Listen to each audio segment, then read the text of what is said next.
भालु कञ्चर भएको छ संहिता। फेरि राजतन्त्र ल्याउनु भनेको मुलुकलाई झन् अन्धकारमा राख्नु हो। देश बनाएन नि, यहाँ केही छैन भागेर हुन्छ। संशोधन गर्न त अमेरिकाले मान्दैन नि। केही सीमित मान्छेको स्वार्थको लागि राष्ट्रलाई चाहिँ बलिदान गर्न पाइन्छ? मुलुकलाई कसरी डुबाइरहेका छन्। अब जसरी देशमा कोरोना फैलिएको छ, पार्टीभित्र नि कोरोना चाहिँ फैलिएको छ। हेर्नुहोस्, तपाईँ अमेरिकाबाट फर्केर आएर यहाँ चयन गर्नुहुन्छ। राजनीतिमा सफलता पाउने भनेको मौका परेपछि आफू बन्ने, आफ्नालाई बनाउने। उनीहरूले ठेक्का लिन्छन्, उनीहरूले जिताउने ठेक्का। त्यो प्रत्यक्ष चुनिएका राष्ट्रपतिको अवगाहना त हो त। राजा आएर यहाँ चाहिँ नेपाली जनता समस्या राजाले समाधान गर्छन् त। 241 वर्ष त हामीले भोगेको होइन। चुनावमै गयो भए पनि तिनै ठेकेदारहरू, तिनै तस्करहरू आफ्नो मान्छे बनाउने। ल हेर्नु न, मैले जवाब प्रचण्डको तर्फबाट दिने होइन। अर्को गतिलो सरकार ल्याउनलाई त्यो अध्यादेश ल्याएका नि होइनन्। पिछडिएका जनतालाई त भन्नुहुन्छ भने राणा शासन ठिक थियो भन्छन्। कैयौँ वर्षसम्म विश्व ब्याङ्कमा चाहिँ जागिर खाएका मान्छेहरू नि यहाँ अर्थमन्त्री भएर आए। भारतले त यो नेपाललाई चाहिँ आफ्नो सुरक्षित बजार ठान्छ। वर्चस्वमाथि चाहिँ चीनले तपाईँको चाहिँ दखल गर्दै गइरहेछ। चाइना पनि तपाईँको चाहिँ अब कम्युनिस्ट देश रहेन, नाम त राखेको छ। तिमीहरूले बोक्नुपर्छ, तिमीहरूले स्वीकार गर्नुपर्छ, नत्र भनेर गएको तपाईँले देख्नु भएन। यहाँ नेपालमा भाले हुन पाइँदैन। त्यो कडी बुझेको छ शक्ति राष्ट्रहरूले। यहाँलाई कार्यक्रममा स्वागत छ। धन्यवाद। आराम हुनुहुन्छ? ठिकै छु। विषयवस्तुको उठान म पछिल्ला दिनमा सरकार पनि अपूर्ण छ, यो समसामयिक विषयवस्तु बारेमा कुराकानी गर्छु। तर पछिल्ला दिनमा राष्ट्रिय राजनीतिमा तातेको एउटा विषय, नेपालका लागि भारतका पूर्व राजदूतले एउटा पुस्तक लेखे। त्यो पुस्तकमा चाहिँ काठमाडौँ डिलेमा भन्ने पुस्तकमा आइजिपी नियुक्तिमा पनि तत्कालीन गृहमन्त्रीले भारतीय राजदूतसँग कसलाई नियुक्त गरौँ भनेर सुझाव मागेको भन्ने कुराहरू आयो। यद्यपि उनले खण्डन गरेका छन्। अब यहाँले हिजोको दिनमा सरकारमा सहभागी भइसक्नु भएको छ अनि आजको मितिसम्म पनि यहाँको दलले निरन्तर संसदमा प्रतिनिधित्व गर्दै आएको छ। के हुन्छ यो राष्ट्रिय राजनीतिको व्यवस्थापन? अब यो आजको मितिसम्म यहाँले कसरी हेर्नु भएको छ? यो विषयवस्तुबाट सुरुवात गरौँ। धेरै मान्छेले नेपाल चाहिँ स्वतन्त्र मुलुक छ, बाह्य शक्तिले चलाउन यो देश, यही नेपालमै जन्मेका नेपाली टोपी लबेदा सुरुवाल लागेकाले चलाउँछन् भनेर भन्छन् नि जनतालाई। त्यो आंशिक सत्य हो, पूर्ण सत्य होइन। हाम्रो पार्टीले मुलुक अर्ध औपनिवेशिक अवस्थामा छ भनेको के हो? धेरैले बुझ्दैन यो कुरा, खिचितिउरी गर्छन्। पहिलेका जमानामा चाहिँ प्रत्यक्ष साम्राज्यवादी देशहरूले जुन देशमा आएर ठाडै शासन गर्थे, उनीहरूको सेना आउँथ्यो, मुद्रा आउँथ्यो, झन्डा आउँथ्यो, सबै डाइरेक्ट सिधै सबै चलाए। जस्तो कैयौँ वर्षसम्म भारतमा चाहिँ ब्रिटिसले चलायो होइन। त्यस्तै अमेरिकाले अहिले कैयौँ दर्जनौँ एसिया अफ्रिकाका मुलुकहरूमा, ल्याटिन अमेरिकाका मुलुकहरूमा उसले चाहिँ अब घुमाउरो रूपले त्यहाँ चाहिँ हस्तक्षेप गरिरहेछ, त्यहाँ शासन गरिरहेछ। ठिक त्यस्तै नेपालमा पनि नेपालमा चाहिँ बाह्य शक्तिले लगातार हस्तक्षेप गरिरहेछ। त्यसमा पनि प्रत्यक्ष हस्तक्षेप त चाहिँ छिमेकीको नि छ, हामीले देखिरहेका छौँ, बुझिरहेका छौँ। त्यो 60 साल पछिको सम्पूर्ण इतिहास हेर्नु त। मोहन शमशेर हटेपछि त्रिभुवन चाहिँ अब राजाको ठाउँमा राजा भए, उनको स्वकीय सचिव त इन्डियाले भर्ना गरे हो त। ल भन्नुहोस्। भनेपछि अब विशेष गरेर तपाईँको चाहिँ नि भारतीय तपाईँको चाहिँ थिचोमिचो भारतीय तपाईँको चाहिँ हस्तक्षेप बढी छ। अहिलेको पछिल्ला दिनहरूमा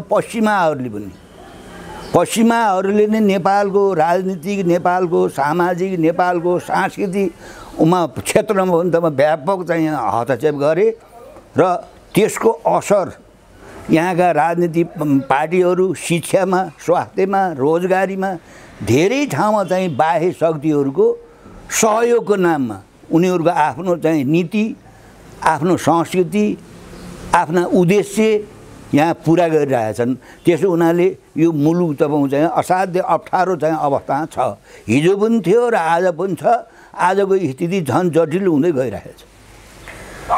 यद्यपि यसबारेमा तत्कालीन गृहमन्त्रीले खण्डन गरे र त्यति बेलाका 4 जना डिआइजीहरूले पनि भारतको सदाशयताका लागि दूतावासभित्र छिरेको भन्ने कुरा आयो, उनीहरूले पनि खण्डन गरेका छन्। होइन, त्यो त भारतले तपाईँको चाहिँ नि पाइलै पछि 5 पटक त तपाईँको चाहिँ नाकाबन्दी गर्यो।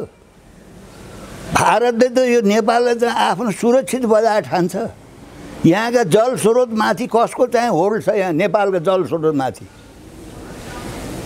कोशी, गण्डकी, अप्पर कर्णाली, महाकाली, यहाँको जल स्रोतमा त उसको भारतकै होल्ड छ नि, कब्जा छ त, अहिले पनि होल्ड गरेर राखेको छ।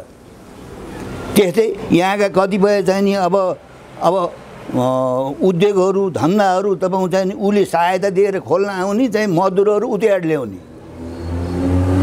त्यसो हुनाले बढी प्रत्यक्ष साधारण जनताले देखिने एरिया हस्तक्षेप चाहिँ छिमेको छ। तर त्यसको मात्रै होइन, तपाईँको चाहिँ अमेरिकाको, युरोपियनहरूको र अरूको तपाईँको चाहिँ यहाँ चलखेल सबैको छ यहाँ। त्यसो भएर मुलुक अहिले पनि तपाईँको चाहिँ पूर्ण रूपले अब स्वतन्त्र छ भनेर नभनेको र अर्ध औपनिवेश अवस्था छ मुलुक भनेकै त्यही हो नि। अब यो एमसिसीको कुरा अलिक बढी चर्चामा छ, यो पनि कुनै न कुनै रूपको हस्तक्षेप हो त? त्यसो हो भने हस्तक्षेप होइन, नेपाललाई आधार बनाएर तपाईँको चाहिँ नि उसको आफ्नो तपाईँको चाहिँ अन्तर्राष्ट्रिय क्षेत्रमा तपाईँको चाहिँ नि जो वर्चस्व अमेरिकाको छ, त्यो वर्चस्वमाथि चाहिँ चीनले तपाईँको चाहिँ दखल गर्दै गइरहेछ। अन्तर्राष्ट्रिय बजारमा जो अमेरिकी एकाधिकार थियो, रुसको पतन भएपछि त्यसपछि अहिले चाहिँ चाइनाको उदय भइसकेपछि चाइना पनि तपाईँको चाहिँ अब कम्युनिस्ट देश रहेन, नाम त राखेको छ। चाइना आफै पनि तपाईँको चाहिँ साम्राज्यवादी मुलुकमा परिणत भयो। त्यस हुनाले अहिलेको विश्वमा चाइना र चाहिँ अमेरिकाको चाहिँ प्रतिस्पर्धा भएको छ। चाइनाले जसरी अमेरिकाले चाहिँ आफ्नो स्वार्थ पुरा गर्नलाई युरोपहरू, एसियाहरू, अफ्रिकी मुलुकहरूमा सबै प्रकारको हत्कण्डा गरेको छ, नियन्त्रण गरेको छ, ती देशहरूमाथि हस्तक्षेप गरेको छ। चाइना त्यसरी गएको छैन। चाइनाले सामान्य चाहिँ प्रतिस्पर्धामा गएको छ चाहिँ व्यापारिक तपाईँको चाहिँ कारोबारमा। त्यसो भएर यी दुईटा शक्तिहरूको बिचमा जुन चाहिँ द्वन्द्व भइरहेको छ र नेपाललाई आफ्नो तपाईँको चाहिँ एउटा अखडा बनाएर नेपाललाई समेत चाहिँ चीन विरोधी तपाईँको चाहिँ एउटा क्याम्पमा चाहिँ लैजानको लागि अमेरिकाले नेपाल जस्ता कमजोर देशहरू, एसियाका देशहरू, ल्याटिन अमेरिकी कतिपय मुलुकहरू, अफ्रिकाका मुलुकहरू र साथसाथै नेपाललाई पनि तपाईँको चाहिँ त्यो एमसिसीको फन्दाभित्र पारेर चीन विरोधी तपाईँको चाहिँ नि एउटा सैनिक रणनीतिमा चाहिँ नेपाललाई सामेल गर्नको लागि उसले प्रयत्न गरिरहेछ र नेपाली जनताले यसको घोर चाहिँ विरोध गरेको तपाईँले देख्नुभयो। नेपाली जनताले यो तिमुरको चाहिँ सहायता चाहिँदैन, तिमुरको सहायताभित्र षड्यन्त्र छ, नेपालको अस्तित्व, नेपालको चाहिँ सार्वभौमता, अखण्डतामा तिमुरले चाहिँ नि उपयुक्त हस्तक्षेप गर्नलाई यो तिमुरको खेल हो। यो नेपाली जनताको विकासलाई होइन कि तिमीले आफ्नो चाहिँ बाप बैरी साध्नलाई हो भनेर यत्रो नेपाली जनताले विरोध गर्दा गर्दै पनि त त्यहाँबाट डेलिगेसन त आए त। फातिमा चाहिँ सुमार आएर यहाँ चाहिँ नेताहरूका घर घर पसेर होइन तिमीहरूले बोक्नुपर्छ, तिमीहरूले स्वीकार गर्नुपर्छ नत्र भनेर गएको तपाईँले देख्नु भएन। कसैले दान दिन खोज्छ, कसैले उपहार दिन सक्छ, त्यो चाहिँ चाहिने मध्ये त्यहाँका जनताले चाहिँ हामीलाई यो चाहिएन, तिमीहरूको यो उद्देश्य नेपालको प्रगति, नेपालको परिवर्तन, नेपालको उद्देश्यको लागि होइन। जसरी तिमीहरूले आज अफ्रिकी देशहरूमा, ल्याटिन अमेरिकी देशहरूमा, एसियाको भर्खर अफगानिस्तानको हामीले घटना हेऱ्यौँ, त्यस कारणले नेपाललाई ती राष्ट्र जस्तो अवस्था लैजानलाई तिमीहरू आफ्नो बाफ बैरी चिनियासँग तपाईँको चाहिँ सङ्घर्ष गर्नलाई गरेको यो जालझेल, यो षड्यन्त्र हो। तिमीहरू चाहिँ यो सहायता चाहिन्न भन्दा भनी सत्ता र शक्तिको चाहिँ अब कारणले यसभन्दा अघिल्लो सरकारले पनि पास गर्न कोसिस गरेको थियो, अहिलेको सरकारले पनि त्यो प्रयत्न गरिरहेछ। त्यस कारणले एमसिसी नेपालको हितमा छैन। नेपालको हितमा छैन भन्ने यहाँले प्रश्न पार्नुभयो। गठबन्धन सरकारमा तपाईँ पनि हुनुहुन्छ, अब के गर्ने? यो संशोधन गरेर पास गर्ने कि यो खारेज गर्नुपर्छ? संशोधन गर्न त अमेरिकाले मान्दैन नि। संशोधन परराष्ट्र मन्त्रीले अमेरिकामा गएर भने संशोधन हुँदैन भनेर कसले? परराष्ट्र मन्त्रीले बोले होइन, उनीहरूले त बोल्छन् नि। उनीहरू त तपाईँको चाहिँ नेपाली जनताको चाहिँ नेपाल राष्ट्रको तपाईँको चाहिँ प्रतिनिधित्व गरेर त कति छन् रे यहाँ। भनेपछि नेपालका राजनीतिक दलहरूले यहाँ ठ्याक्कै यहीँनिर आइपुग्यो। नेपालको राजनीतिक दलहरूले अघि यहाँले भनिहाल्नु यो औपनिवेशिक छ भनेर नेपाल अर्ध औपनिवेशिक नेपालको राजनीतिक दलहरूले नेपाली जनताको भावनाको र नेपाल देशको हितमा हुने गरेर काम गर्दैन, अन्यत्रबाट परिचालित छन्। कम प्रतिनिधित्व गर्छन्। उनको आफ्नो गुटगत स्वार्थ, व्यक्तिगत महत्त्वाकांक्षा पुरा गर्नलाई बाह्य शक्तिको आडा नलाइकन, उनीहरूको आशीर्वाद नभइकन, उनीहरूको सहयोग नभइकन यहाँ नेपालमा भाले हुन पाइँदैन। त्यो कडी बुझेको छ शक्ति राष्ट्रहरूले। त्यो शक्ति राष्ट्रहरूको तपाईँको चाहिने आशीर्वाद नपाइकन, उनीहरूबाट सहयोग नभइकन यहाँको राज्य सत्ता हालिमाली गर्न पाइँदैन, यहाँ नेपाली जनतामाथि भाले हुन पाइँदैन भन्ने कुरा यहाँका चाहिँ शासक प्रशासकहरूले र कतिपय नेताहरूले पनि त्यो बुझेका छन् र विदेशी शक्तिहरूले पनि बुझेका छन्। यिनको कमजोरी यहाँनिर छ भन्ने कुरा। यहाँबाट तपाईँ कति नजिक पर्छ भन्नुहोस् त वीरगञ्ज, त्यहाँ वाणिज्य दूतावास राखेको छ भारतले। त्यो तराईको राजनीतिमा पुरै उसको हरेक प्रकारको त्यहाँ दखल छ। एक गरेर यहाँका तपाईँ महत्त्वपूर्ण की पोस्टमा चाहिँ उसको चासो छ। कसलाई त्यहाँ लगेर राख्दाखेरि आफ्नो चाहिँ काम गर्छन्। भनेपछि यो माइक्रो म्यानेजमेन्ट भन्छ नि। हो, माइक्रो म्यानेजमेन्ट यो त सबैलाई थाहा छ नि। त्यो पनि मान्छेहरूले यहाँ चाहिँ सत्ता शक्ति स्वार्थको लागि तपाईँ नेपाली जनताले सहेर बसेका छन्। तर केही सीमित मान्छेको स्वार्थको लागि राष्ट्रलाई चाहिँ बलिदान गर्न पाइन्छ? यो चाहिँ सङ्घीयता त्यसै यहाँ नेपाली जनतालाई चाहिएर पकायो। यी ठुला पार्टीहरूलाई अहिले भालु कन्चर भएको छ सङ्घीयता। त्यसो भएको हुनाले अहिले पनि देशको राष्ट्रियता, सार्वभौमता र अखण्डताको रक्षा गरेर त्यसको हितमा काम गरेर होइन कि यहाँ बस्ने, त्यसको सौदाबाजी गरेर यहाँ चाहिँ सत्तामा शक्तिमा बस्ने। सङ्घीयताको प्रसङ्ग ठ्याट्ट उठिहाल्यो। सङ्घीयता अनि सङ्घीयताभन्दा पनि मुख्य रूपमा अलि बढी मात्रामा यो शासकीय स्वरूप र निर्वाचन प्रणालीको सङ्घीयताको पनि कम्तीमा केपी शर्मा ओली पक्षधरका केही नेताले सार्वजनिक अभिव्यक्ति दिएका छन्। यसबारेमा पुनर्विचार गर्नुपर्ने पो देखियो भन्ने जस्तो। यहाँले एक सूत्रीय रूपमा एक्लो बृहस्पतिको रूपमा चाहिँ यो हुँदैन है, हाम्रो देश अनुकूल भएन भनेर पटक पटक हिजो सदनमा पनि आवाज उठाउनु भएको थियो। म त्यसको रिपोर्टिङमा गएको थिएँ। आजको दिनमा तपाईँलाई यसो पछाडि फर्केर हेर्दा ओहो, शासकीय स्वरूपमा, सङ्घीयतामा, निर्वाचन प्रणालीमा गल्ती गरिएछ कि के हो यो संविधानबाट भन्ने लागेको छ कि छैन? होइन, नेपालको नयाँ बन्ने संविधानमा सङ्घीयता राख्न हुन्न भन्ने कुरा त राष्ट्रिय जनमोर्चाले 64 सालदेखि नै 30 वटा कि कति दल थिए त संसदमा, संविधान सभामा। हो, राष्ट्रिय जनमोर्चाले दृढतापूर्वक राख्दै आयो भने दर्जौँ त्यहाँ संसद। मैले अघि नै स्वीकारिहालेँ। हो, अहिले पनि तपाईँको चाहिँ अब त धेरैलाई थाहा भयो सङ्घीयताको दुष्परिणाम नेपाल राष्ट्रले के भोग्दैछ भन्ने कुरा अहिले त थाहा भयो, धेरैलाई थाहा भयो। त्यस कारणले तपाईँको चाहिँ नि अब शासकीय प्रणाली भन्नाले तपाईँले चाहिँ नि अब यो संसदीय व्यवस्थालाई भन्नु खोज्नुभयो होला। हो, यो संसदीय जनताबाट प्रत्यक्ष निर्वाचित कार्यकारी आउनु पर्यो होइन। त्यो यो संसदबाट त्यत्रा सांसदहरूले चाहिँ नि चुनेर पठाएका राष्ट्र प्रमुख, सरकार प्रमुख त यस्तो अभिगत छ। सर्वसाधारणले चाहिँ भोट हालेर पठाएको राष्ट्र प्रमुख, सरकार प्रमुखलाई त शक्ति राष्ट्रहरूले झन् देब्रे हातले खेलाइदिन्छन्।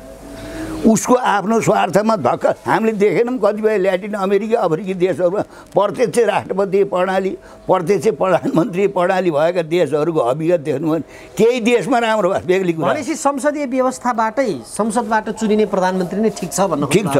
त्यो चाहिँ संविधान बनाउने बेला नै काङ्ग्रेस हामी एकातिर थियौँ। माओवादीले तपाईँको चाहिँ प्रत्यक्ष राष्ट्रपति प्रणाली वकालत गरेका थियो। हो, एमाले प्रत्यक्ष प्रधानमन्त्री प्रणाली गरेका थियो। ओलीलाई त तपाईँको चाहिँ संसदबाट आफ्नो त्यतिका सांसदले र हामीले समय संसदमा चुनेको हो नि। उनले कसरी चाहिँ आफू चाहिँ प्रत्यक्ष चुनेर आए जस्तो गरेर मन परी गरेर संसद चाहिँ पटक पटक भत्काए। त्यसको असर अहिले मुलुकमा परिरहेको छ। त्यस कारणले त्यो चाहिँ संसदबाट जनताले चुनेका जनप्रतिनिधिहरूले चुनेर पठाएको प्रधानमन्त्री जसलाई गलत काम गर्यो भने जनप्रतिनिधिहरूले उसलाई चाहिँ हुत्याइदिन्छन्, फालिदिन्छन्। त्यस्तो छ र त मुलुकको यो स्थिति छ।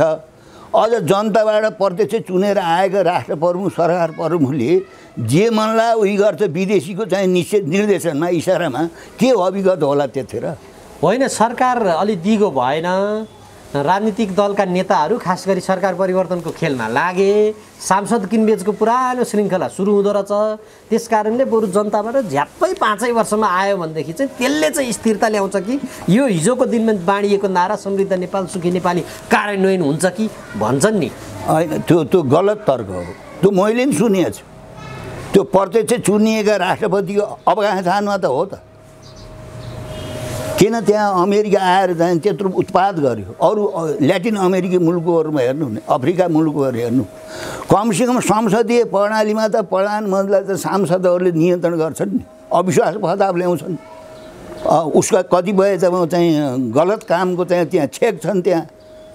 र त तपाईँ चाहिँ त्यसलाई समेत उल्लङ्घन गरेर अहिले व्यक्तिले तपाईँ चाहिँ जे मन लाग्यो त्यही गरेर संसद भत्काइदियो, आफ्नो पार्टी नै धुधा भयो भनेपछि त अझ जनताबाट प्रत्यक्ष चुनिएर आएको त्यस्तो खुबी छ नेपाली जनतामा, नेपालका शासक, नेपालका राजनीतिक पार्टीहरूमा। त्यो क्षमता छ, त्यो धैर्यता छ, राष्ट्र जनताप्रति त्यो इमान्दारिता छ।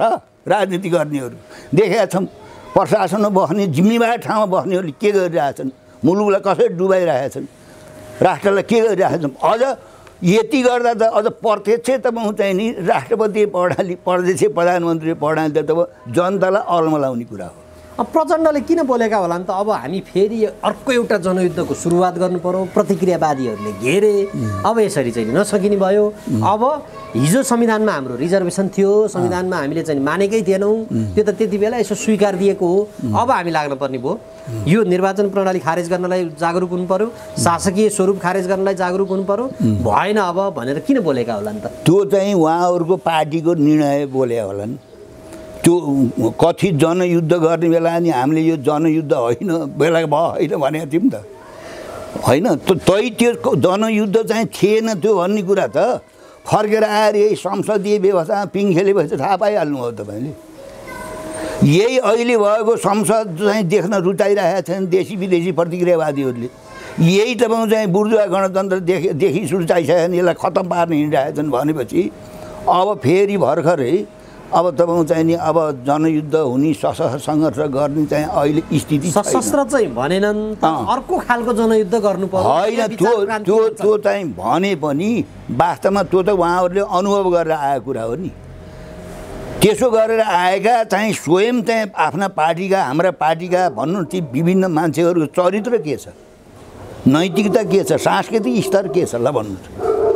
त्यसो भएको हुनाले अब किन प्रचण्डजीले त्यसो भन्नु हो त्यो त उहाँसँग नै स्पष्टीकरण, अलिक व्याख्या तपाईँले माग्नु पर्ला। तर अहिलेको मुख्य समस्या नेपालको भनेको तपाईँ चाहिँ नि यही गणतन्त्रलाई सिद्ध्याउने, देशको राष्ट्रियता सार्वभौमतामाथि अझ विदेशीहरूले तपाईँ यहाँ दाइँ हाल्ने, होइन? त्यस्तै तपाईँ चाहिँ नि अब सङ्घीयता, यो सङ्घीयताले होइन जातीय प्रदेश पनि बनाउने विदेशीहरू। गणतन्त्र सिद्ध्याउने प्रसङ्ग यहाँले उठाउनु भयो। जस्तो बाबुराम भट्टराईले के भने केही दिन अगाडि यो व्यवस्था उल्ट्याउने गरी प्रतिगमनको दोस्रो संस्करण आउँदैछ भने मोहन वैद्यले चाहिँ यो राजाको विषयमा अलिकति खुलेरै कुरा गरे। यो हिजोको जनयुद्धका सबभन्दा प्रमुख नायक त उनै थिए के अरे, सबैका गुरु होइन, को थिए, को के नायक त के ठिक छ त। यो गुरु त अहिले देखिएका नेताका गुरु सबैले मान्ने त उनै थिए नि त। अब त्यहाँभित्रको खेल अर्कै होला, त्यसलाई हामी स्वीकार्छौँ। उनले त्यो लिएर गए, विप्लवले सार्वजनिक मञ्चबाट पृथ्वीनारायण शाहको तस्बिर ग्रहण गरे। यी समग्र घटनाक्रम र बाबुराम भट्टराईले यो बोलेको प्रतिगमनको दोस्रो संस्करण आउँदैछ भनेको भन्नेसँग अब र यो सरकारको अहिलेको आक्रमण नेता र तपाईँले भन्नुभएको गणतन्त्र सिद्ध्याउने खेल सुरु हुन लाग्यो भन्नुभएकोसँग चाहिँ नि तादात्म्यता छ कि छैन, त्यस्तो हुन लागेको छ कि छैन? होइन, गणतन्त्र यदि सिद्धिन्छ, धर्मनिरपेक्षता सिद्धिन्छ, 72 संविधान ध्वस्त पार्छन् भने त यिनै राजनीतिक पार्टीहरूका आचरणले, चरित्रले, व्यवहारका कारण हो नि। प्रतिक्रियावादीहरू त सधैँ तपाईँ चाहिँ तयार भइरहेका हुन्छन् नि। हिजोको आफ्नो सत्ताको रजाइ गरेर स्वर्गीय आनन्द लिइरहेकाहरूलाई तपाईँ चाहिँ बदलाको भावना छ, कहीँ पनि हुन्छ। कहीँ क्रान्ति हुन्छ, त्यसको प्रतिक्रान्तिको लागि चाहिँ गरिरहन्छन्। फ्रान्सको तपाईँ इतिहास हेर्नु, बेलायतको, जर्मनीको हेर्नु न, संसारभरिकै 7 सालकै घटना हेर्नु न। 104 वर्षको चाहिँ राणा शासन नेपाली जनताले फेरि अब त्यसलाई फर्काउन तपाईँ चाहिँ नि फेरि राणाहरू सङ्गति रूपमा आए। त्यसो हुनाले जहाँ क्रान्ति हुन्छ त्यहाँ प्रतिक्रान्ति त हुन्छ नै। तर यदि त्यो हुन्छ भने पनि तपाईँ चाहिँ नि हामी बहुदलीय व्यवस्था, गणतन्त्र ल्याउने, संविधान लेख्नेहरूका चाहिँ कमजोरीका कारणले प्रतिक्रान्ति हुने। कमजोरी त अब हेर्नु न, 3 महिना पुग्न आँटो, कस्तो अकर्मण्य भयो यो सरकार, यहाँलाई पनि लाग्दो ओहो भन्ने लाग्दो। अनि अर्को कुरा, केपी शर्मा ओलीले 40% को थ्रेस यो अध्यादेशमा खास गरी दल टुक्र्याउनको लागि र वा भन्ने शब्दभित्रमै उनीहरूको पार्टीभित्र त्यत्रो खिचलो भयो। अनि वर्तमान सरकारले चाहिँ सर्लक्क 20% नै अध्यादेश लिएर पार्टी फुटाउन मिल्ने यस्तो खालकोमा लाग्ने र त्यो गठबन्धनभित्र यहाँले पनि साथ दिने परिस्थिति भयो। सरकार पनि पूर्णता पाउँदैन, सरकारै अब आज छैन जस्तो छ, मन्त्री परिषदको त्यस्तो ताल छ। अनि के हाल भयो त? यो त झन् बढी त्यो हाल नभएर संसद पनि नहुने, चुनाव पनि नहुने, अनि त्यो ओलीको त्यो क्रियाकलाप पनि त चाहिँ चुनाव गराएर अर्को गतिलो सरकार ल्याउनलाई त्यो अध्यादेश ल्याएका नि होइनन्। पटक पटक संसद देख्नै नहुने त्यो फुटाले उनले चाहिँ राम्रो चाहिँ चुनावै गराउन सकिने स्थिति थिएन। त्यस कारणले अध्यादेशबाट देश चलाउने कुरामा त हाम्रो पार्टी कहिले पनि चाहिँ सहमत छैन। पछिल्लो अध्यादेश ल्याउन पर्नको कारण त धेरैले बुझेका छन् नि त। 136 जना चाहिन्छ चाहिँ संसद वैधानिक भएर चलाउनलाई। यो चाहिँ गठबन्धनमा त 131 न थियो। तर उनले हिजो जुन कदम चालेका थिए त्यो चाहिँ आज आएर प्रमाणित जस्तै भयो। यो संसदले पनि फङ्सन गर्न सकेन, फङ्सन हुन सकेन, सरकार पनि अकर्मण्य भयो। बरु ठिकै रहेछ कि क्या हो भन्ने जनमानसमा परो होला। होइन, जनतालाई त सोध्नुहुन्छ, साधारण पिछडिएका जनतालाई त भन्नुहुन्छ भने राणा शासन ठिक थियो भन्छन्। राणा शासनको पाला हुर्के बढेकाले कमसेकम त्यति बेला सबैलाई जाँड खान निषेध थियो। खसबाउनले जाँड खायो भने जनै छिना लिन्थे, जातपात च्युत गर्थे, अहिले जाँड खाएर सबै बिग्री भन्छन्। त्यस कारणले पञ्चायती व्यवस्थामा तर मारेकाले, फाइदा उठाएकाले पञ्चायती व्यवस्था ठिक थियो, रातमा ठिक थियो, अहिले हल्ला गरिरहेछन्। यो गणतन्त्र आउनुभन्दा पहिले नेपालमा चाहिँ राजतन्त्र थियो, कति कति उन्नति भयो। भर्ती केन्द्र जीवनको उत्तरार्धमा यो यत्रो धेरै व्यवस्था विरुद्ध लड्नुभयो, सबै व्यवस्था भोग गर्नुभयो। अब आजको दिनमा अहिले हामी उभिएर तर्क गरिराख्दाखेरि आज चाहिँ जनताले साँच्चै डेलिभरी पाए। यो संविधान जारी भए पछाडि जे जस्तो कुराहरू चाहिँ भयो ती कुराहरूबाट जनता साँच्चै खुसी हुने वातावरण बनाएको छ? छैनन्। महँगी छ, भ्रष्टाचार छ, हत्या छ, हिंसा छ, बलात्कार छ, महिलाहरू बेचिने काम निरन्तर भइरहेको छ, घुस खाने काम भइरहेको हो। के भन्छन् भने मानिसहरूले, बरु हिजो भिरगुटी कारखाना थियो, बाँसबारी छाला जुत्ता थियो, कम्तीमा स्वदेशी रूपमा उद्योग धन्दाहरू फस्टाउने वातावरण बनेको थियो भनेर उनीहरूले जुन तर्क गरिरहेछन् त्यो तर्कलाई बल पुग्ने गरेर आजको व्यवस्था ल्याउनेहरूले काउन्टर जवाफ दिन सकेनन् नि त। यसो हो नि, साम्राज्यवादीहरूका एजेन्ट चाहिँ कार्यान्वयन गरेका न हुन्। कैयौँ वर्षसम्म विश्व ब्याङ्कमा चाहिँ जागिर खाएका मान्छेहरू नि यहाँ अर्थमन्त्री भएर आए। त्यो उदारीकरण त म चाहिँ यो नेपालले मात्रै भयो हो र। अमेरिकाको योजना चाहिँ ब्रिटिस साम्राज्यवादको योजना त्यति बेलाका त्यो उदारीकरण, निजीकरण, त्यसले त नेपालमा त्यसो शिकार भएन नि। हाम्रो जस्ता देश धेरैलाई त्यो स्वीकार गरायो नि साम्राज्यवादीको योजना, त्यो लागू गरे। अहिले सङ्घीयता तपाईँ चाहिँ यहाँ नेपाली जनता नेपाली समस्याको समाधानको लागि हो र, त्यो त तपाईँ चाहिँ साम्राज्यवादीहरूको चाहिँ योजना हो नि, त्यसलाई यहाँ लागू गरेर नेपाललाई ध्वस्त पार्न ल्याएका हुन्। त्यस कारणले तपाईँ चाहिँ नि अब हिजो पञ्चायती कालमा तपाईँ चाहिँ उदारीकरण थिएन, निजीकरण थिएन। यदि राजा नै बसेको भए त्यो तपाईँ चाहिँ अमेरिका र थ्याचरले होइन त्यो लागू गरेको उदारीकरण निजीकरणलाई राजा गद्दिया भए पनि त्यो लागू नगरिकन सुखै पाउँथे राजाले। भनेको राज संस्था नगएको भए पनि यो लागू हुन्थ्यो। नै राज संस्था नगएर राज संस्था भएको भए पनि राजाले पनि तपाईँ चाहिँ उनीहरूका चाहना, साम्राज्यवादीहरूको योजना चाहना तपाईँ चाहिँ नि पुरा नगरेसम्म उनको पनि यहाँ गद्दी टिक्नेवाला थिएन। अब आजको दिनमा मानिसहरू चाहिँ बरु हिजोकै व्यवस्था ठिक कि क्या हो जस्तो प्रचण्डले पनि बोले नि त। बरु हिजोको राजा हुँदाखेरि कस्तो सामदाम थियो र वैद्यले बोलिसकेका छन्, त्यो दिशामा चाहिँ नि बरु हिजो नै ठिक भन्नेमा जाने हो कि क्या हो? त्यो गलत हो। त्यो गलत हो र हामी चाहिँ नि अब गणतन्त्र सिद्ध्याएर, धर्मनिरपेक्षता सिद्ध्याएर हामीले फेरि तपाईँ चाहिँ राजतन्त्र फर्काउने भन्ने कुरा यो प्रतिगामी सोच हो। चाहिँ बिचबिचमा आउँछ। फ्रान्समा 5 चोटि गणतन्त्र आयो, पछिल्लो पटक मात्रै संस्थागत भयो। अब त्यहाँ गणतन्त्र जाला भन्ने डर छैन। भारतमै तपाईँ चाहिँ गणतन्त्रमाथि चाहिँ कालो बादल बढाइरहेछ। बेलायत अमेरिका गरेर हामीले चाहिँ योभन्दा राम्रो व्यवस्था ल्याउनको लागि अगाडि जाने हो। हामी फर्केर फेरि तपाईँ चाहिँ नि कसले के भन्छ भन्ने कुरा होइन। इतिहासमा तपाईँ चाहिँ यस खालका अब गतिविधि हुन्छन्, प्रतिक्रान्ति हुन्छ क्रान्ति भएको ठाउँमा। तर अब यो व्यवस्थालाई, यो गणतन्त्र सिद्ध्याएर, धर्मनिरपेक्षता सिद्ध्याएर, 72 सालको संविधान सिद्ध्याएर, दलीय व्यवस्था सिद्ध्याएर फेरि राजतन्त्र ल्याउनु भनेको मुलुकलाई झन् अन्धकारमा राख्नु हो। तर यहाँ गलत हो त्यो। मुलुक अन्धकारमा त गइ नै हाल्यो, जनता झन्झन बढी अन्धकारमा गए। आज सबै 30 लाख युवाहरू खाडीको 50 डिग्रीको सेन्टिग्रेडमा काम गर्न बाध्य छन्। उनीहरूले रेमिट्यान्स नधान्दिएदेखि मुलुकको खर्च प्रणाली चल्दैन। यहाँ चाहिँ महँगी बढिरहेको छ, भ्रष्टाचार, असुरक्षा अघि यहाँले स्वीकारिहाल्नुभयो। अनि यो समग्र देख्दाखेरि त ओहो, जनताले के पाए त? व्यवस्था त आयो, तर जनताले के पाए भन्ने प्रश्न गर्छन् नि त। होइन, राजा छँ त तपाईँ चाहिँ नि यस्तो दुःख पाइयो भन्न नि पाइँदैन थियो। यस्तो शोषण भयो, लुट भयो, अत्याचार भयो, महिलालाई बलात्कार गरेर हत्या भयो भन्न पनि पाइँदैन थियो नि। त्यो भन्ने त जेल नेल गएको, भूमिगत भएको, अंश सर्वस्व भएको कुरा त हाम्रो मनाइन्छ। हामीले देखा भोगेर आयौँ नि त हामी। अहिले जुन चाहिँ यो पार्टीहरू बहुदलीय व्यवस्था आइसकेपछि यो बहुदलीय व्यवस्थालाई राष्ट्र जनताको पक्षमा जुन प्रयोग गर्नुपर्ने हो उनीहरूले सकेनन्। उनीहरूको चाहिँ ठुलो कमजोरी हो, ठुलो भुल हो र जनता असाध्य आक्रोशित छन्। नेपाली जनता, त्यो नेपाली जनतालाई आक्रोशको उपयोग गरेर प्रतिगामीहरूले तपाईँ चाहिँ गणतन्त्र सिद्ध्याउने, धर्मनिरपेक्षता सिद्ध्याउने, 72 सालको संविधानलाई चाहिँ जरेदेखि उखालेर फाल्नुपर्छ भन्नेमा छन्। 72 सालको संविधानमा हाम्रा पनि कतिपय विमति छन्, नागरिकता सम्बन्धी व्यवस्था, सङ्घीयता छन्।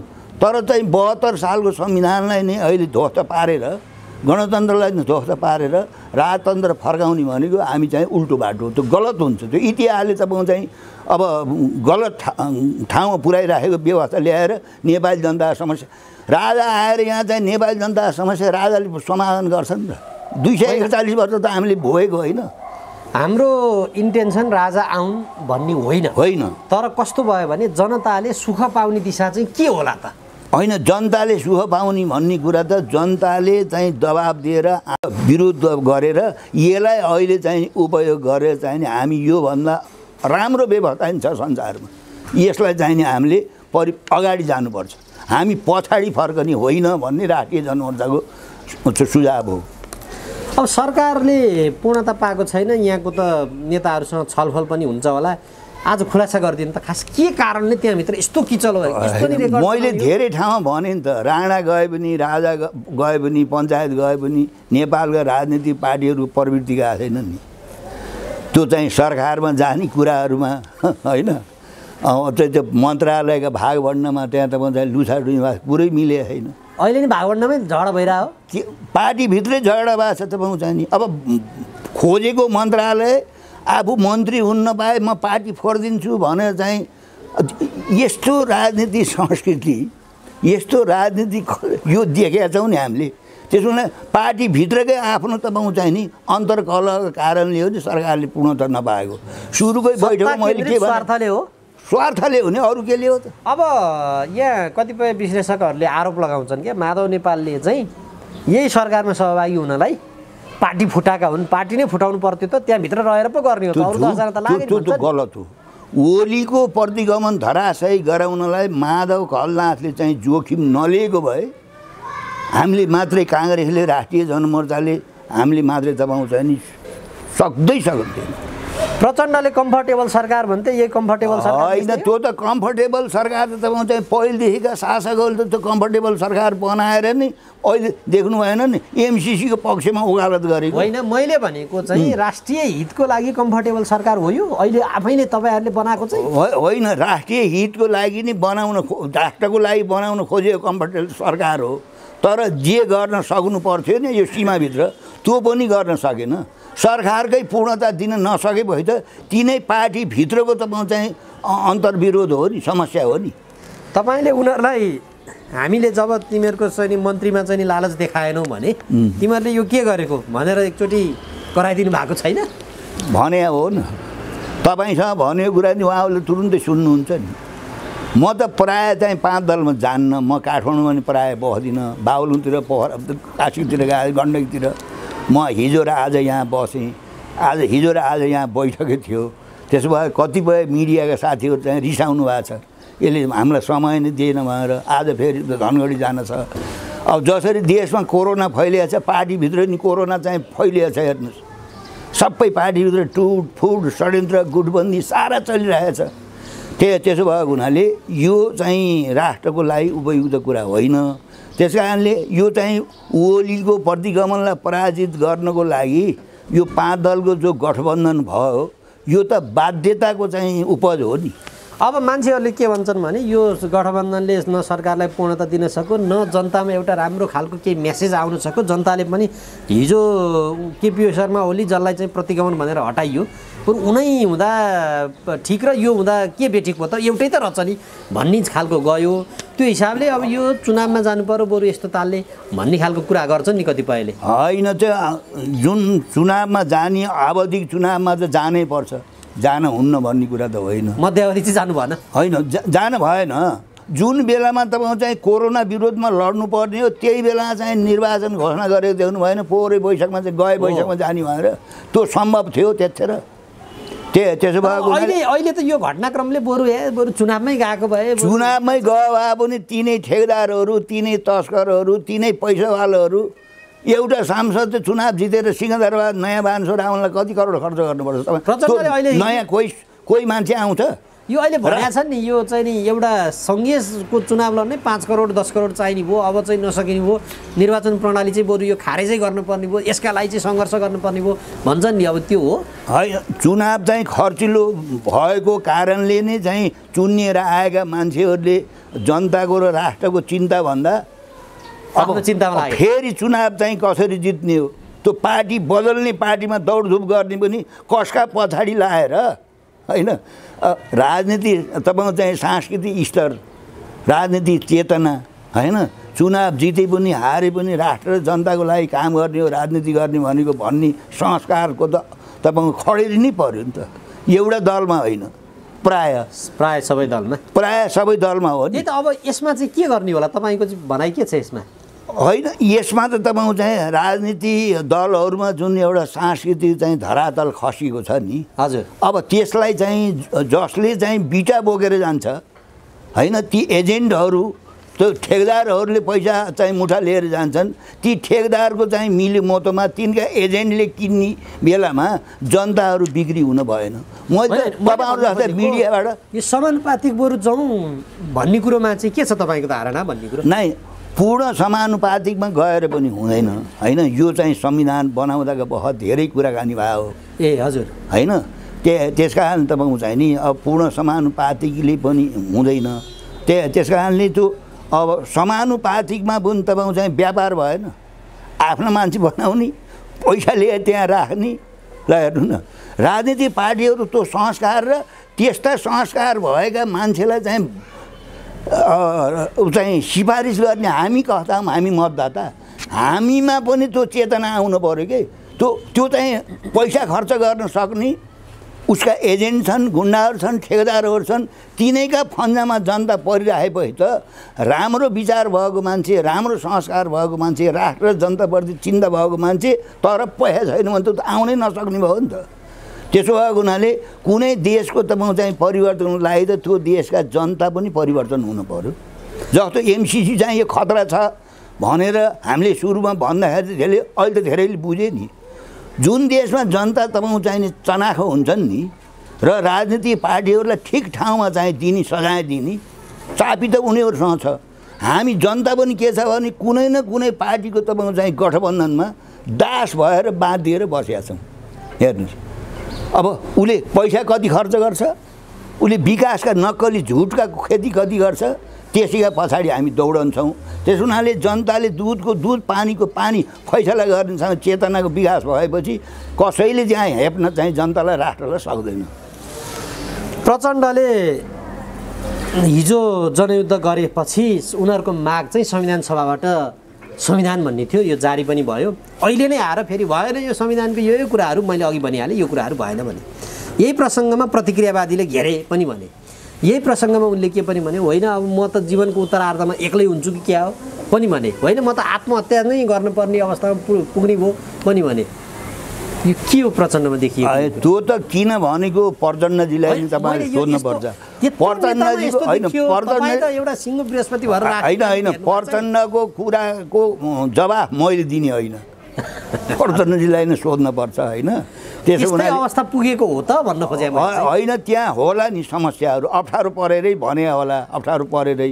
त्यो प्रश्नको त उत्तर प्रचण्डजीसँग नै माग्नु पर्यो मैले जवाफ प्रचण्डको तर्फबाट दिने होइन हजुर तैपनि प्रचण्डको त्यो भनाइबाट मैले के बुझ्छु भने नेपालमा तपाईँ चाहिँ राजनीति गर्ने भनेको राष्ट्र र जनताको लागि हो भन्ने भन्दा पनि राजनीतिमा सफलता पाउने भनेको मौका परेपछि आफू बन्ने आफ्नालाई बनाउने राष्ट्र जहाँसुकै जाओस् जनता जेसुकै होस् भन्ने जुन प्रवृत्ति छ त्यो प्रवृत्तिका विरुद्धमा निर्मम सङ्घर्ष गर्नुपर्छ हामीले मिडियाले पनि हामीहरूले पनि सबै जनताले त त्यो जो प्रवृत्ति छ नि जो राजनीति संस्कार तपाईँ चाहिँ नि एकदम तल गएको छ मान्छेहरू तपाईँ चाहिँ नि अब त्यसका विरुद्ध त्यो नसुध्रिकन त्यो प्रवृत्ति नसुध्रिकन अब मुलुक बन्दैन हाम्रा नेता सुध्रिने कि नेता सुध्रिने होइन जनताले तिनलाई पाइले पछि समात्ने भयो त उनले त चाहिँ कि सुध्रिनु पऱ्यो कि राजनीतिबाट सन्यास दिनु पऱ्यो नि हामीले बारम्बार सिफारिस गरेर पठाउँछौँ नि उसले पैसा लगाएर गयो भने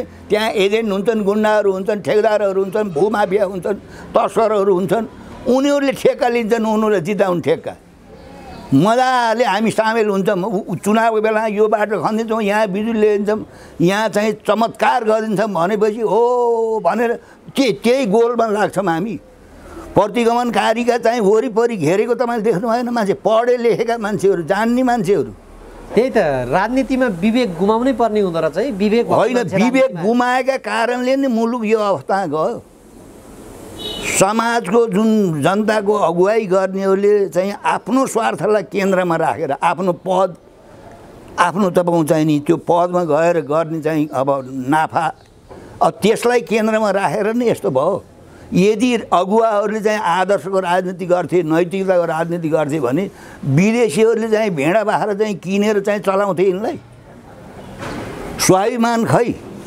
त्यसो हुनाले यसको कमी छ अहिले त हामीले छोराछोरीलाई तपाईँ चाहिँ सानैदेखि चाहिँ साम्राज्यवादीहरूको चाहिँ बहिदार कसरी हुने 46,000 तपाईँ चाहिँ नेपालीहरूले तपाईँ चाहिँ नेपाल छोडेर सदाको लागि अमेरिकन चाहिँ सिटिजन भइसकेका छन् ल हेर्नुहोस् बेलायतमा कति होलान् अस्ट्रेलियामा कति होला यो परिस्थिति त देश बनेको भए त उनीहरू कहाँ कसैले पनि जान्थेनन् त्यस कारण ती सबै नयाँ पिँढी जति जम्मै विदेशमा गएर अरूको देश बनाउने अनि यहाँ भएका मुठीभर तपाईँ चाहिँ नि यिनले देश बनाएनन् यहाँ केही छैनमा भागेर हुन्छ तपाईँले यहाँ केही नदेखेर तपाईँ भागेर गएपछि यहाँ बसेका देश बनाइन्छ तपाईँ अमेरिकाबाट फर्केर आएर यहाँ चयन गर्नुहुन्छ देशको नागरिक चाहिँ त्यागेर ल भन्नु न अहिले त्यस्तो हुन्छ यो निराशा यसले वास्तवमा ढिलो चाँडो राष्ट्रको विघटन हो हेर्नुहोस् असफल राष्ट्र बनाउनुतिर तपाईँ चाहिँ अफ्रिकाका कतिपय देशहरू के अभिगत भयो ल्याटिन अमेरिकी देशहरू भनेपछि फेरि पनि एकचोटि जनता जागरुक हुनै पर्छ जनताले जनताकै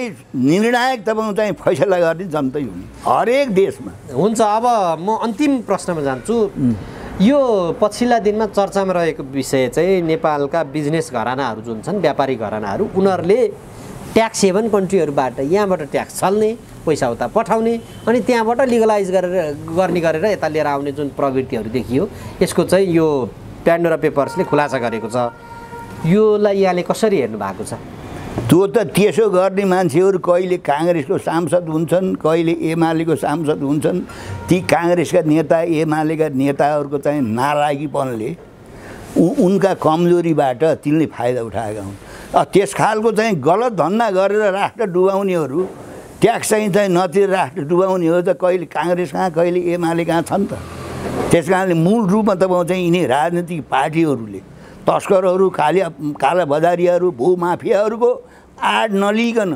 उनीहरूले चुनाव जित्दैनन् उनीहरू सत्तामा जान सक्दैनन् उनीहरूलाई समेत सत्तामा सहभागी गराएर यो मनपरी छुट गराउने तपाईँ चाहिँ यो चाहिँ अब आरोप राजनीति पार्टीमा सत्ता र शक्तिमा बस्नेहरूकै कुकर्मका कारणले त्यस खालका मान्छेहरूले त फाइदा उठाएका हुन् भनेपछि त्यस्तो खालको काम गर्नेहरूलाई यी राजनीतिक दलहरूले पनि संरक्षण दिएका छन् सांसदले बनाएको देख्नु भएन ठुला ठुला भ्रष्टाचारीहरू ठुला ठुला तपाईँ चाहिँ यो कर छल्नेहरू अब त्यो त्यतातिर छैनन् एनसिएलले तपाईँ चाहिँ एनसिएलले तपाईँ कति तिर्न छ अदालतले तपाईँको चाहिँ जरिवाना गरेको कति अरब रुपियाँ उठाउनु छ। एमसिसी नभइकन यहाँ घाम पर्दैनन् भन्न थालेका छन् ती भौतुवाहरू। अब विदेशीहरूको चाहिँ जस्तो यो स्रोत नखुलेको सम्पत्तिलाई यो सरकारले वैधानिकीकरण खास गरी ठुला आयोजना मार्फत गर्नु पर्यो भन्ने कुराहरू आएको छ। यसबारेमा यहाँले के बुझ्नु भएको छ? त्यो राम्रो होइन नि। त्यो स्रोत चाहिँ कसको कहाँबाट कसरी आयो भनेर चाहिँ त्यो छान्नको लागि अख्तियार छ। अख्तियार पनि बागबन्ना पर्यो अनि सम्पत्ति निवारण छ। ती सबै संवैधानिक संस्थाहरूलाई पङ्गु बनाएर ढिलो चाँडो तपाईँको चाहिँ राष्ट्रलाई चाहिँ अब असफल राष्ट्र बनाउने र राष्ट्रको विघटन गर्नेतिरै हो यो काम। त्यो गलत हो। त्यस खालको प्रक्रियाको मैले चाहिँ हाम्रो पार्टीले हमेसा विरोध गरिरहेको। पूर्व प्रधानमन्त्री बाबुराम भट्टराईले यसमा अलिक बढी नै झुकाव राखेका छन् नि, किन होला? माओवादीबाट त्यो त बाबुरामलाई सोध्नुपर्छ। उहाँले त अब भारतीयहरूले यहाँ उद्योग धन्दा कल कारखाना खोलेर घाटा लाग्यो भने नेपाली जनताले तिर्नुपर्छ भनेर नि एउटा त्यस्तो थेसी ल्याउनु भएको थियो होइन। त्यसमा मैले सुरुमै भने नि, तपाईँ नेता भएर पत्रकार भएर तपाईँ चाहिँ नेपाली आवाज बोल्नु पऱ्यो, नेपालीको भाषा बोल्नु पऱ्यो, नेपाल राष्ट्रको क्रन्दन सुन्नु पऱ्यो। बाह्य राष्ट्रको तपाईँ चाहिँ सेवा गरेर उनीहरूलाई खुसी पारेर सत्ता र शक्ति यहाँ गएर त्यो काम लाग्ने भए त तपाईँ चाहिँ अफगानिस्तानबाट भाग्नु पर्ने थिएन नि हमिद करजाई। हुन्छ, म राम्रो कुराकानी भयो, समय सकियो। म जाँदा जाँदै एउटा अन्तिम प्रश्न गर्छु। प्रदेश नम्बर 2 मा अख्तियारले छापा हान्यो। अहिले राष्ट्रिय राजनीतिका ठुला चाहिँ भ्रष्टाचारका केसमा अख्तियार मौन छ। तर प्रदेश 2 सरकारमा जब छापा हान्यो त्यहाँ चाहिँ विरोध भयो, सरकारले नै विरोध गर्न थाल्यो, सरकारमा सहभागी दलहरूले विरोध गर्न थाले। यो के प्रवृत्ति हो? यो चाहिँ पतनोन्मुख संस्कृति हो। त्यो 2 नम्बरका अथवा पतराईका जमिनदारले भन्ने के हो भने हामीलाई उठ्नै नदिने पहाडियाहरूले भन्थे नि त। त्यहाँ 2 नम्बर चाहिँ खुल्यो, बन्यो। त्यहीँको मुख्यमन्त्रीले भन्यो सुने नि त। अख्तियारले अपरझट आएर चाहिँ हाम्रो भ्रष्टाचार खोजिनीति गर्ने यो पतनको पराकाष्ठ हो। नेपाली जनताले अब त बुझ्यो होला नि। त्यही 2 नम्बर मधेसका जनताको चाहिँ हालत के छ, भूमिहीन किसानको के अवस्था छ, महिलाहरू के अवस्था छ, दलितहरू के अवस्था छ। त्यहाँ चाहिँ सत्ता र शक्तिमा जाने भनेको लुट्न, कमाउन। जनतन चाहिँ अख्तियारले त्यहाँ गएर छापा मार्दाखेरि चाहिँ हामीलाई जानकारी नदिए 2-4 दिन पहिले तिम्रो कागजपत्र मिलाओ, कहाँ के छ, हाम्रो बेइज्जत नगर भन्ने सङ्केत हो नि त्यो। यस्ता शासक मानेर बस्नु परेको छ। नेपाली जनताको लागि यो दुर्भाग्य हो। र तराईमा चाहिँ जुन खालको तपाईँको चाहिँ त्यहाँका जमिनदारहरू, त्यहाँका भ्रष्टहरू, त्यहाँको अत्याचारको तपाईँको चाहिँ प्रकट रूप हो। त्यो मुख्यमन्त्री बोल्यो सुने मैले। त्यो अख्तियार गयो त्यहाँ छानबिन गर्ने भनेको अपरझटै हो नि त। सरप्राइज ऊ हो नि। स्कुलका इन्सपेक्टरहरू त मास्टरहरूलाई त्यहाँ स्कुल सञ्चालक समितिलाई जानकारी नदिइकन स्वाट म मास्टर हुँदा। तर अख्तियारले के भनेको छ भने हामीले पटक पटक कागज माग्यौँ, नदिएको भएर मात्रै हामी जानु पर्यो, नत्र जाँदैन। त्यो कागज दिए भए त हामी नै जाँदैन त्यो भनेको छ। हो, अख्तियारमा पनि त भाग बन्ना छन्। अख्तियारका मान्छेलाई समस्या के छ भने कुन न्यायाधीशहरू भाग बन्ना छन्। अख्तियारका मान्छे संवैधानिक समितिहरूमा अब न्यायाधीशको प्रसङ्ग एउटा उठिहाल्यो। म अन्तिममा अब यो सक्नै आँटेको थिएँ, म सोधिहाल्छु। प्रधान न्यायाधीशले मन्त्री परिषदमा चाहिँ भागवण्डा मागे भन्ने कुरा आएको छ नि। अब तपाईँ सत्तारूढ गठबन्धनभित्रै हुनुहुन्छ, आज खुलासा गरिदिनुहोस् के हो यो? त्यो चाहिँ पतनको पराकाष्ठ हो। होइन मागे हुन् होइन, त्यो चाहिँ पेपरमा आएको सुने हो, मैले पढे हो हिजो बिहानको कान्तिपुरमा।